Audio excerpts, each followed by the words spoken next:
Bien. Páncreas, hablemos de la otra víscera anexa. El páncreas es glándula anexa al tubo digestivo. Acá está el páncreas, ¿no? Parece un pescadito, ¿no? Ahí está el páncreas. Partes del páncreas, bueno, forma de una hoja de lecho. Tiene cabeza, ¿qué más? Cuello, ¿qué más? Cuerpo y cola, ¿verdad? ¿Cuál es la parte? Lo más derecho es la cabeza y lo más izquierdo es la cola. ¿Cuál es la porción más alta del páncreas? La cola. Pues digo, el páncreas es como un gatito engreído, ¿no? El gatito engreído tú le haces su caricia, levanta la cola. El páncreas está feliz ahí, con su colita levantada. Y la cola del páncreas está en relación directa con qué víscera? Con el vaso. Con el vaso. Nunca te olvides. El páncreas tiene la cola levantada y directamente relacionada al vaso. Por eso, en las cirugías de esplenectomía, extirpación de vaso, o por ejemplo en un paciente que entra en emergencia, en shock por un trauma con ruptura esplénica, ¿me dejo entender?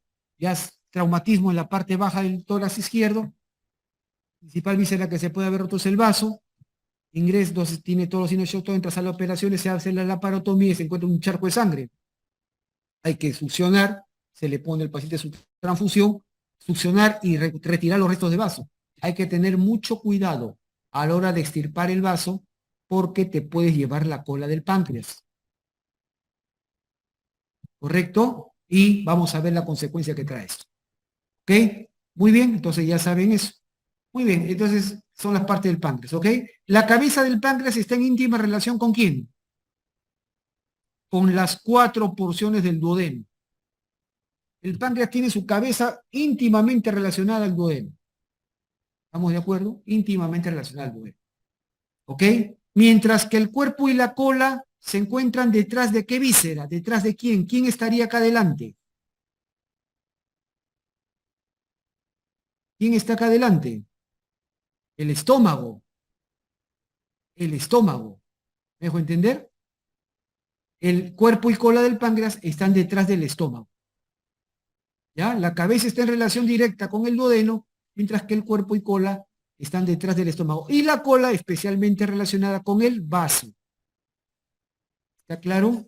Muy bien, perfecto. Ahí están sus diámetros, longitudinal 18, 5 por 3, acuérdate, longitudinal 18, vertical más o menos 5 y antero posterior 3. Pesa más o menos de 110 más o menos 40 gramos, bien variable, ¿no? De 70 a 150 gramos. Ya les he dicho, la cabeza se encuentra dentro del marco duodenal, ¿correcto? Y está unida especialmente a la segunda porción del duodeno, por los conductos pancreáticos, ¿no? ¿Cómo se llaman los conductos pancreáticos? El principal y el accesorio. ¿El principal desde dónde viene? El principal viene desde la cola.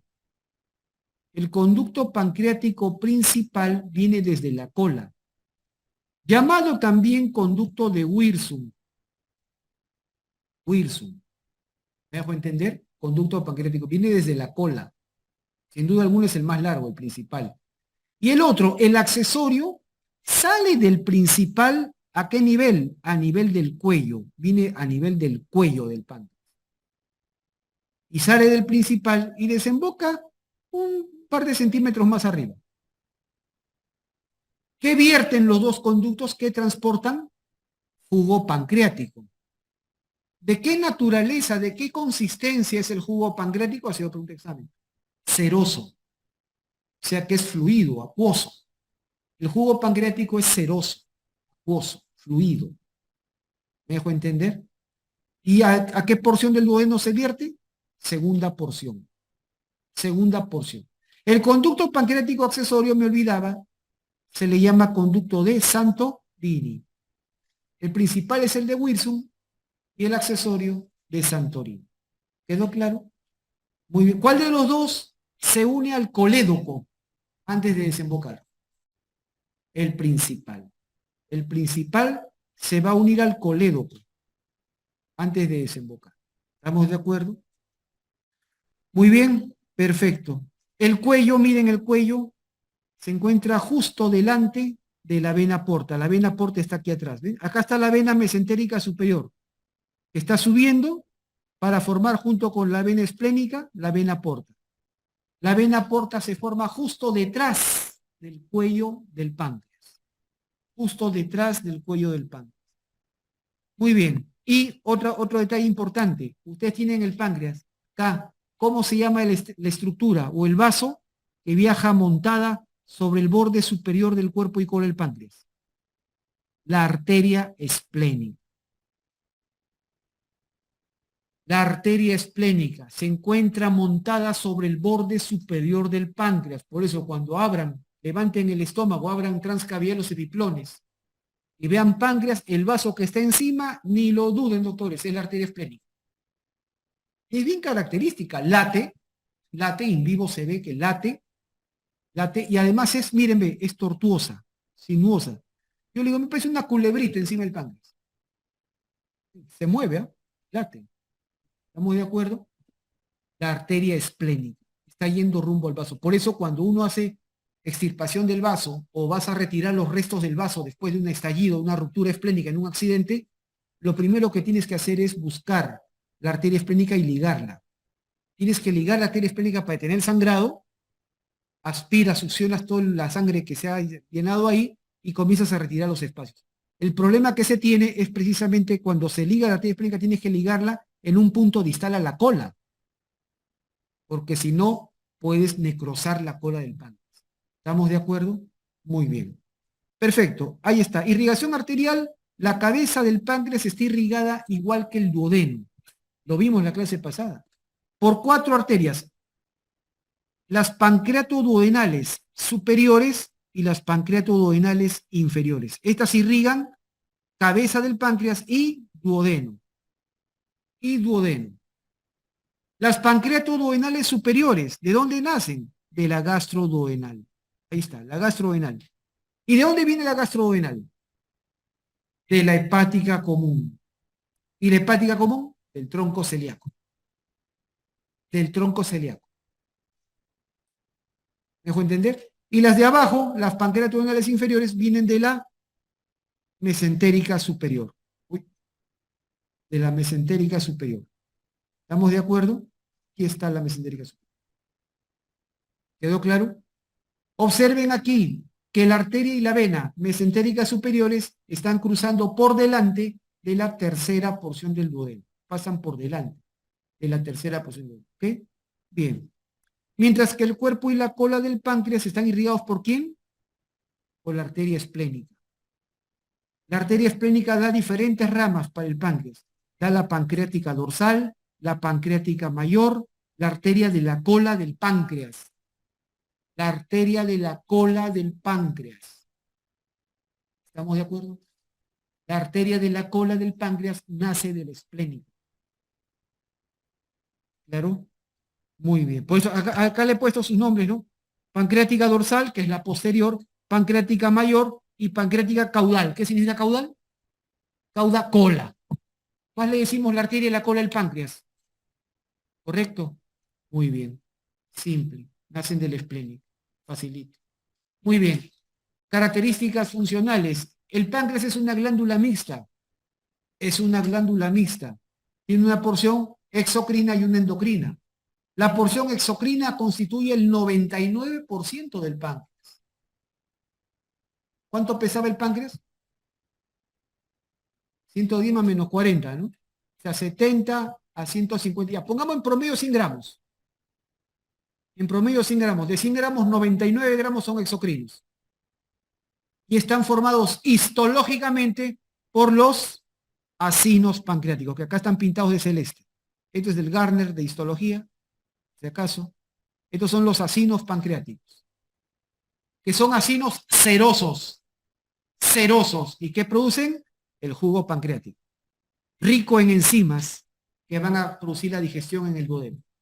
Y estos acinos tienen un conducto que se van a reunir para formar los conductos pancreáticos. Y aquí están, miren. El conducto pancreático principal viene desde la cola. ¿No ves que la porción exocrina es 99%? Pues está en todo el páncreas. Pues. Está en todo el páncreas. Viene desde la cola y va a desembocar. El pancreático principal. Antes de desembocar se une, acá está el colédoco, ¿ven? Acá está el colédoco, ¿lo ven? y van a formar un conducto común. El biliar, el conducto colédoco que trae bilis, con el pancreático principal de Wilson, que trae jugo pancreático. Y a nivel del cuello del páncreas sale el accesorio de Santorini, ¿no? Que desemboca solo. Muy bien, así de claro. Esa es la porción exocrina. ¿Ok? Muy bien, claro. Acá les describo abajo. El pancreático principal se une con el colédoco y forman este conducto. Un conducto común que presenta una dilatación. La dilatación se llama ampolla, ampolla de Vater. Y esto está rodeado por un esfínter. El esfínter ampular, o sea, el esfínter de la ampolla, o esfínter de Oddi. ¿Correcto? Muy bien. Esta es la parte histológica ya. Bien. La porción endocrina. ¿Qué porcentaje del páncreas es endocrino? Solamente el 1%. O sea que si estamos hablando de un páncreas de 100 gramos, en un gramito. Un gramito. Y si el páncreas puede llegar a pesar hasta 150, pues estás hablando de 1,5 gramos. 1,5 gramos. Nada más. ¿Y dónde está esa porción endocrina? En la cola. De ahí la importancia de la cola del páncreas. De ahí la importancia de la cola del páncreas, porque ahí está su pequeñita pero poderosa porción endocrina. ¿Me dejo entender? En la cola del páncreas. Ahí hay unas estructuras que en histología se llaman los islotes pancreáticos. Aquí están pintados de verde. Los islotes pancreáticos o islotes de Langerhans. Ahí está, ahí lo he escrito. Islote de Langerhans, ¿correcto? Estos islotes Langerhans en nuestra especie, en el ser humano, poseen hasta la fecha, se han descrito 5 grupos de células. Que ahí los he puesto en la parte derecha. ¿Correcto? Las células alfa, beta, delta, PP o F y la célula G. ¿Correcto? A ver, mirando ahí nomás, pregunta básica, que están en los exámenes de concurso. ¿Cuál es la célula predominante en los islotes endocrinos del páncreas? Las beta. Las beta. Ahí está. 50 al 60%. Los porcentajes, por si acaso, se refiere a la cantidad relativa de estas células en cada islote de Langerhans. Más de la mitad de células de un islote de Langerhans son células beta. ¿Qué producen? Pues la famosa insulina, que es una hormona hipoglicemiante. En segundo lugar, con 25 al 40% están las células alfa, que producen el glucagón, que es antagonista de la insulina, hiperglicemiante. ¿Verdad? Muy bien. Las células delta ya son porcentajes menores, no pasan del 10%. Producen la somatostatina, las células PPUF, 3 a 5% del polipéptido pancreático, y también hay célula G. ¿Dónde vimos principalmente célula G, se acuerdan? En el antro pilórico, en el estómago, en el antro. Si yo pregunto examen, ¿eh? ¿Qué parte del estómago hay célula G? ¿O se produce la gastrina? En el antro pilórico. También se produce un pequeño porcentaje de gastrina en la cola del páncreas. Revisen el Solinger Ellison. ¿Estamos de acuerdo? Perfecto, así de claro. Muy bien, ahí está. Entonces se dan cuenta de la importancia que tiene en un paciente que tiene un trauma esplénico, tiene ruptura esplénica, y al momento de extirpar los restos del vaso, hay que ligar arteria esplénica. ¿Qué pasaría si uno al ligar, accidentalmente liga la arteria de la cola del páncreas? Se necrosa la cola. Chao, células alfa, beta, delta, PP y F, o G. Este paciente va a tener que vivir de por vida con suplementos hormonales porque la glucosa le va a bailar. ¿Estamos de acuerdo? ¿Entiende? Perfecto, ya saben eso. Muy bien. ¿Y el vaso? Hablemos del vaso. Miren cómo se escribe vaso, es con B grande y con Z. Si acaso. Víscera sólida, pero la más friable del abdomen. ¿Qué significa friable? La que se rompe. En un trauma directo se rompe con suma facilidad. El vaso ya no pertenece al aparato digestivo, ¿no? Pertenece a los sistemas hematológico, linfático e inmunitario. ¿Correcto? Bien. Características anatómicas. Tiene forma ovoide, como un huevito. Sus diámetros 14, 7 y 4. Ahí están sus diámetros, ¿correcto? Pesa más o menos, es más pesadito que el páncreas, ¿eh? Puede pesar de 160 a 200 gramos.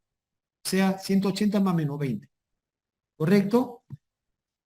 ¿En relación directa con quién? Con la cola del páncreas. Jamás te olvides eso. ¿Correcto? Y lo más interesante acá, ¿Dónde se proyecta el vaso? Miren este dibujito de la derecha que me parece genial. Esto que está pintado de celeste, ese es el vaso. Este que está de rosado, ese es el riñón, por si acaso. Este es el vaso. Miren ustedes, existe lo que yo llamo el cuadrante esplénico. Esta es la novena costilla, esta es la décima y esta es la undécima. Por supuesto, del lado izquierdo, ¿no? No hay vaso a la derecha, es uno solo, está a la izquierda. Bien, el cuadrante esplénico, borde superior de la novena costilla. Borde superior de la novena costilla. Luego, abajo, borde inferior de la undécima o décimo primera costilla. De la número 11. Luego, afuera, la línea axilar media. Línea que baja del punto medio de la axila. Línea axilar media, en el otro lado. Y acá, la línea paravertebral izquierda. Línea axilar media izquierda y línea paravertebral izquierda. Y así formé el cuadrante esplénico. Dicho de una manera más sencilla, el vaso se proyecta a nivel de ¿qué costillas? 9, 10 y 11 izquierdas. Pero generalmente en la mitad posterior, o sea, de la línea medio axilar para atrás. ¿Correcto? De la línea medio axilar para atrás. Pregunta, ¿el eje mayor del vaso es paralelo a qué costilla? A la décima costilla. ¿Ok? Muy sencillo. ¿Ok? Bien, su irrigación, pues por la arteria esplénica y su drenaje venoso también por la vena esplénica. ¿Ok? La vena esplénica va a la vena porta, ya lo saben. Muy bien. Entonces, ¿estamos claros? Perfecto. Muy bien. Hablemos ahora del compartimento retroperitoneal. Nos vamos hacia el abdomen, hacia la región que está detrás del peritoneo. Detrás del peritoneo. ¿Ok? En primer lugar, un concepto que se usa bastante en cirugía es este. La división del retroperitoneo. Se van a dividir en 3 o hasta 4, 3 zonas, digamos. 3 zonas. 1, la zona central. Zona central. 2, las zonas laterales. Y 3, lo que viene a ser ya la zona pélvica. ¿Estamos de acuerdo? Entonces, tomar en cuenta importante qué vísceras hay ahí, ¿no? ¿Correcto? Por ejemplo, viene un paciente con un traumatismo abdominal y tiene sangrado retroperitoneal en zona 2. En zona 2. Entonces, aquí te dicen en zona 2, allá, zona lateral. O derecha o izquierda, tienes que poner, ¿no? Zona 2, derecha, izquierda, ¿no? Del retroperitoneal. Si te dicen zona 1, zona central. ¿Me dejo entender? Y zona 3, abajo, zona pélvica. ¿Qué estructuras anatómicas encontramos? Lo más importante en la zona 1 son los grandes vasos. La aorta y la vena cava inferior, que ya hemos hablado de ellas en la clase pasada. ¿Ok? Un sangrado de retroperitoneo en zona 1 es altamente peligroso porque puede estar lesionada, lacerada la aorta o la cava inferior. Y eso tiene alto riesgo de mortalidad. ¿Estamos claros? ¿Se entiende? También está en el duodeno, la segunda, tercera y cuarta porción, que son retroperitoneales. Recordemos que el duodeno, solo la primera porción es intraperitoneal, mientras que la segunda, tercera y cuarta son retroperitoneales y están en la zona 1. El páncreas es retroperitoneal, y la cisterna del quilo, que es la cisterna linfática. ¿Ok? En la zona 2, zona lateral, que es la que generalmente se pregunta, lo que es cirugías de emergencia, zona 2. Zona 2, ¿quién está en primer lugar? Los riñones. El riñón, ¿correcto? ¿Quién más? El uréter, perdón, el uréter. Y en el lado derecho el colon ascendente y en el lado izquierdo el colon descendente. Estos son retroperitoneales. ¿Se acuerdan? Ya lo hemos mencionado en la clase. Muy bien. Si alguien me pregunta por glándulas suprarrenales, las glándulas suprarrenales están encima del riñón, pero son más mediales. Por lo tanto, están en zona 1. Las glándulas suprarrenales no están en zona 2, están en zona 1. Pero los riñones están en zona 2. Entonces, si a ti te preguntan en un examen, en un paciente con un traumatismo, un accidente y tiene sangrado retroperitoneal en zona 1, ¿qué es lo primero que piensas? Grandes vasos. Aorta o cava inferior, a la cabeza. Te van a preguntar siempre en el examen lo más peligroso, lo más característico. No te van a preguntar el sangrado de una cosa rara. ¿Estamos de acuerdo? Bien. Si te dicen sangrado en zona 2, ¿qué puede haber? El riñón. Hay laceración, hay ruptura renal. ¿Me dejo entender? Perfecto. Eso es lo primero que tienen que pensar. Zona 3, pélvica. Tenemos los vasos ilíacos comunes. Las arterias ilíacas comunes nacen de la aorta, ¿no? ¿Se acuerdan? A nivel del E4 termina la aorta, la arteria. Y por supuesto las venas ilíacas comunes están en zona 3. Los vasos ilíacos externos y los vasos ilíacos internos. Y el recto, zona 3. Es lo principal. ¿Estamos claros? Muy bien. Acuérdate especialmente zona 2, que es la más preguntada. Zona 2 es la más preguntada. Y además, en la pared posterior del abdomen, en la pared posterior, nosotros vamos a tener acá estos músculos. Miren, aquí está el psoas mayor, ¿correcto? El psoas menor que está adelante, este es el psoas menor que está acá adelante del psoas mayor, este es el cuadrado lumbar y este es el músculo ilíaco, ¿correcto? Este es el psoas mayor, este es el psoas menor, igualito al otro lado, psoas mayor, este es el psoas menor, este es el cuadrado lumbar y este es el ilíaco. ¿Cuál de estos músculos se puede ver en una placa radiográfica normal del abdomen? ¿Cuál se puede ver? Se ve una línea, se ven sus bordes. El psoas mayor. El psoas mayor es visible en una placa radiográfica de abdomen normal. Por lo tanto, ¿cuál es el signo radiológico más característico en un sangrado, en un hematoma retroperitoneal de zona 2?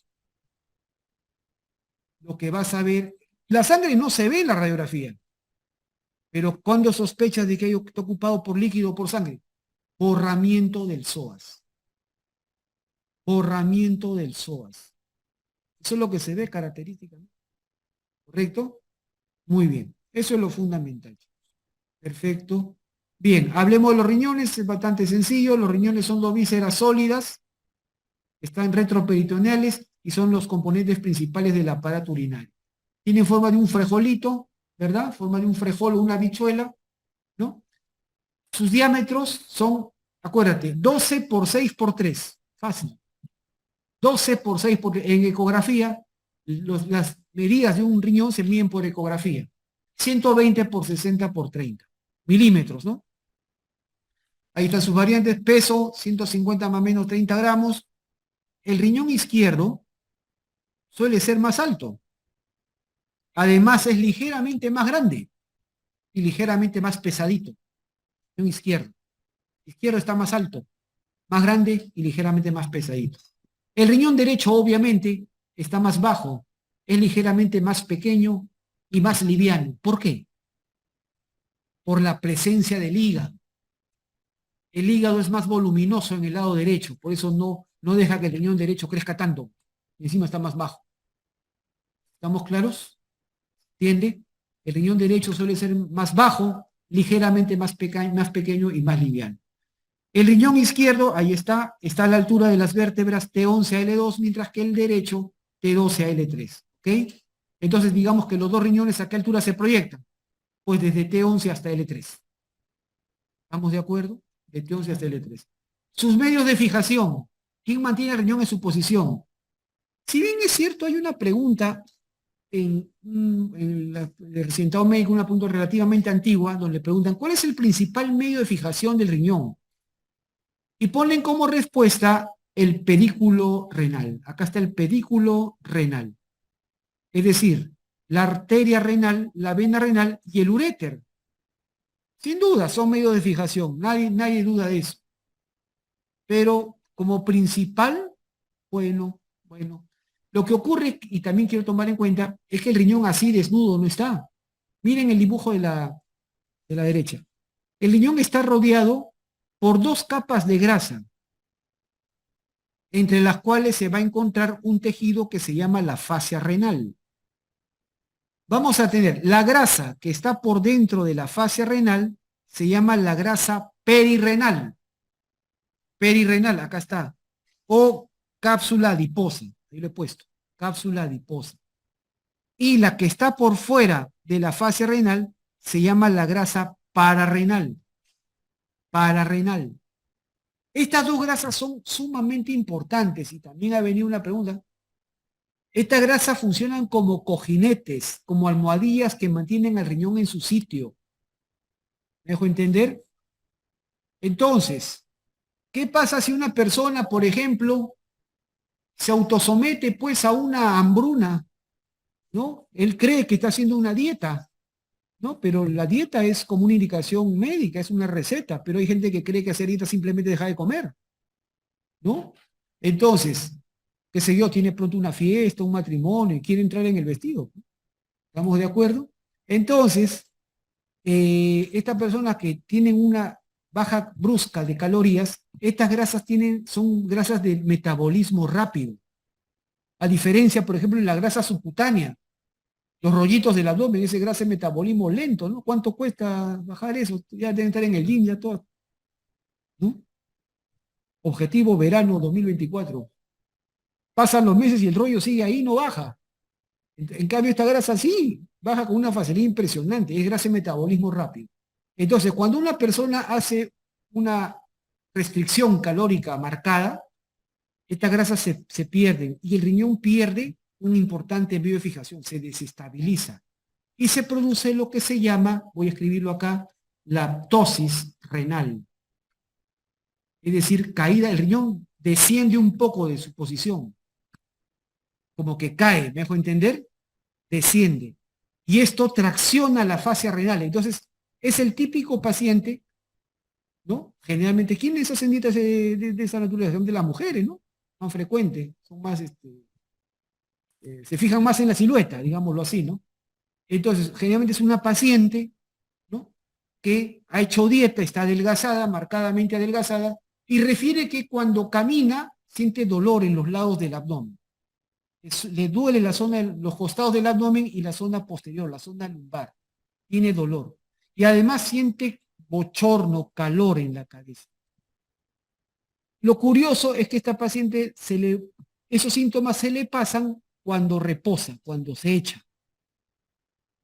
Ah, entonces, ¿en qué pensamos? Pensamos pues que tosis renal, ¿no? Ha hecho dieta marcada y se le ha bajado la grasa periparrenal y los riñones están cayendo. Entonces, eso, cuando el riñón baja, la fascia renal se tracciona, lo que le duele es la fascia renal, es lo que le está causando dolor. Y obviamente cuando se echa, el riñón vuelve a su posición y ya le pasan los síntomas. ¿Me dejo entender? Y la pregunta es, ¿y por qué la sensación de bochorno, de calor en la cabeza? Tómenle la presión arterial a esa paciente. Joven, una persona que no tiene antecedentes de problemas cardiovasculares ni cosas por el estilo. Y sin embargo se van a encontrar con la presión disparada, la presión elevada. ¿Por qué? ¿Por qué? Doctores, porque la tosis renal produce una flexión de la arteria renal. Y recuerden siempre que la mínima flexión o la mínima estrechez o la mínima disminución de flujo sanguíneo por la arteria renal es el principal detonante de ¿qué? De renina. El principal detonante de renina. Es la hormona que va a activar el eje renina-angiotensina-aldosterona y que va a terminar elevando la presión arterial. ¿Estamos de acuerdo? Entonces, el principal, digamos, detonante fisiológico de liberación de renina es la disminución del flujo en la arteria renal. Por mínimo que el riñón reclama sangre. El riñón quiere sangre para producir orina. Le bajas el flujo, se queja. ¿Cómo libera renina? ¿Estamos de acuerdo? Entonces, así de claro. Entonces, esa es la importancia. Y por eso esta paciente es un cuadro de hipertensión, secundaria en este caso a una flexión de la arteria renal que causa hipoflujo. ¿Estamos de acuerdo? Entonces, pues el manejo va a ser reposo y dieta alta en calorías para que recupere su grasa.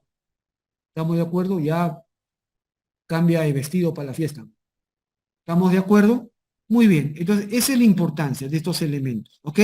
Bien, el pedículo renal está formado de adelante para atrás por la vena, la arteria y la pelvis renal, ¿no?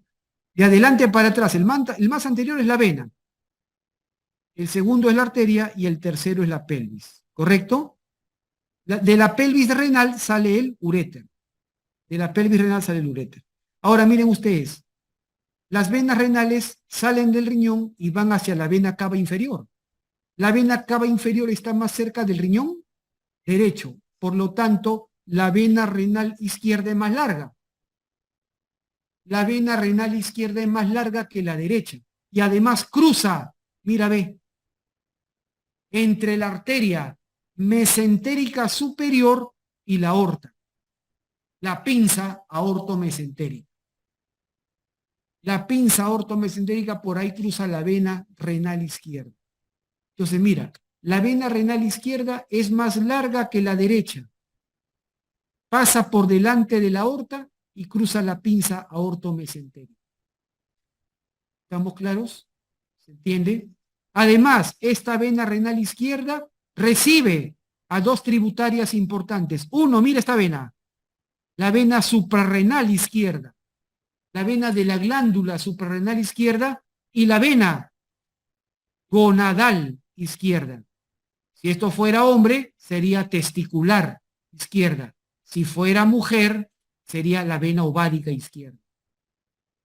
La vena ovárica en la mujer, obviamente, y la vena testicular o espermática en el hombre, obviamente, del lado izquierdo, drena en la vena renal izquierda. En cambio, las derechas drenan en la cava inferior. ¿Se cuenta? Esto lo vimos también en la clase pasada. Y la vena suprarrenal derecha va a la cava inferior. ¿Ok? Perfecto. No lo olviden.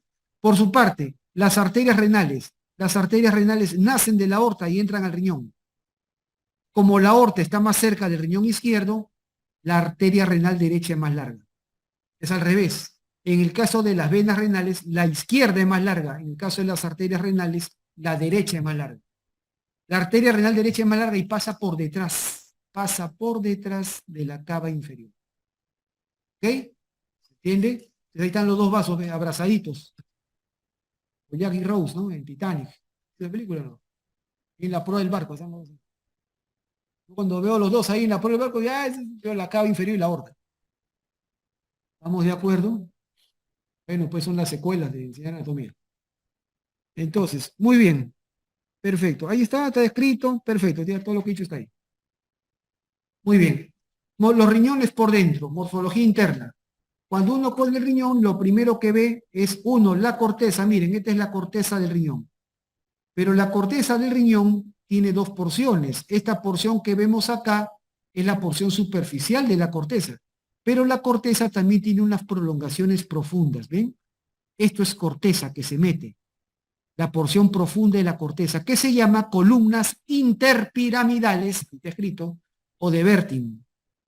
Columnas interpiramidales o de Bertin, que están entre las pirámides. Es parte de la corteza.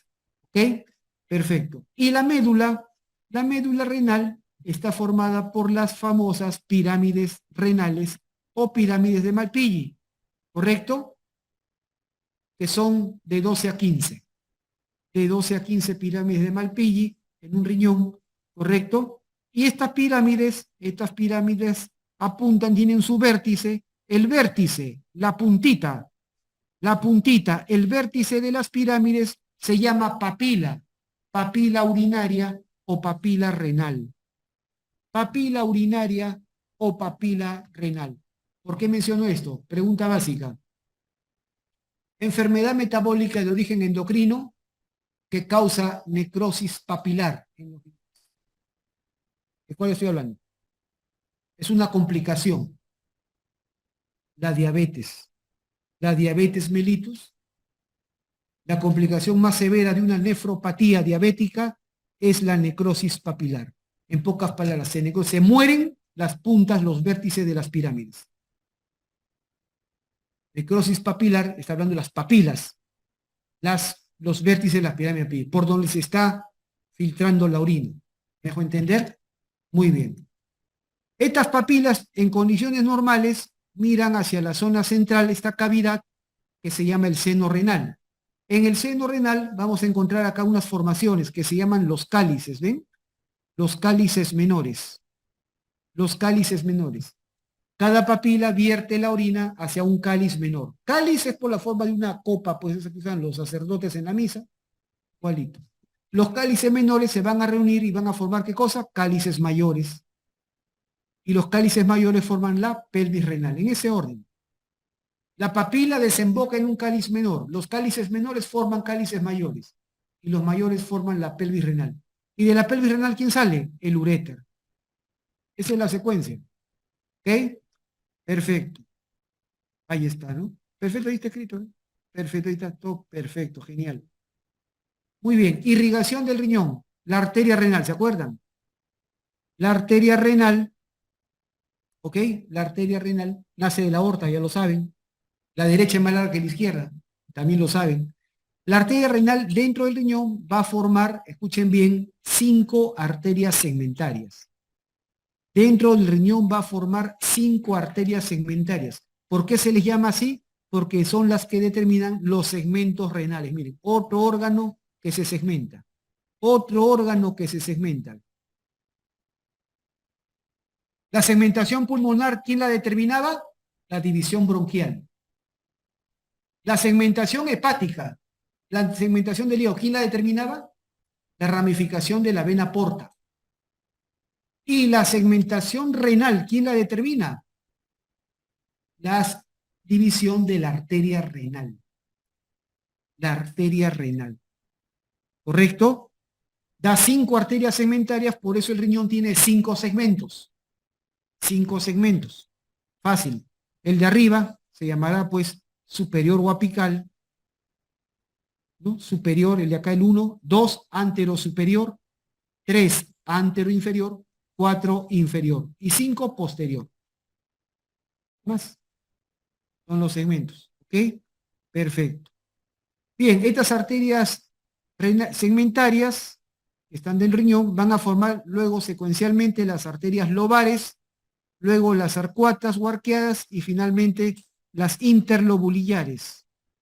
Las interlobulillares van a dar la famosa arteriola aferente.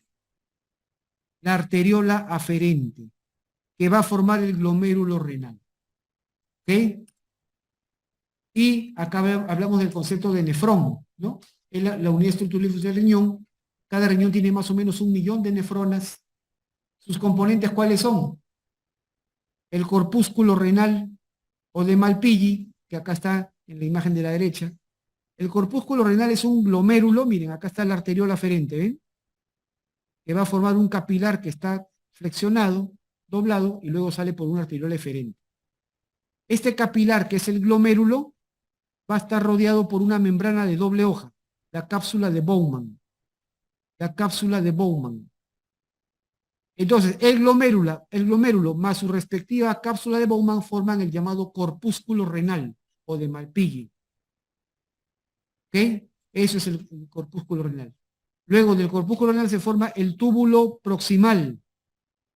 El túbulo proximal, luego va a seguir el asa de Henle y luego el túbulo distal. ¿Ok? Y ahí termina el nefrón. El nefrón termina en el túbulo distal. Luego, varias nefronas van a desembocar en un túbulo colector. El túbulo colector ya no es parte del nefrón. ¿Ok? Y estos túbulos colectores van a ir a unos túbulos rectos de Bellini, que van a desembocar en la papila. ¿Se acuerdan el vértice de la pirámide? Así de simple. ¿Ok? Bien. Pregunta básica. ¿Cuál es la porción del nefrón responsable de la concentración de la orina? Elevar la osmolaridad urinaria. ¿Cuál es la porción del nefrón que tiene mayor importancia en elevar la osmolaridad urinaria? O sea, en concentrar la orina. ¿Cómo lo hace? Pues naturalmente reabsorbiendo agua. El asa de Henle. El asa de Henle. Mientras más larga sea el asa de Henle, más capacidad de elevar la osmolaridad urinaria tendrá. Más capacidad de concentrar la orina tendrá. ¿Me dejo entender? En ese sentido, por ejemplo, los animales que viven en el desierto, como los dromedarios, los camellos que no ven agua en meses, ¿me dejo entender cómo sobreviven?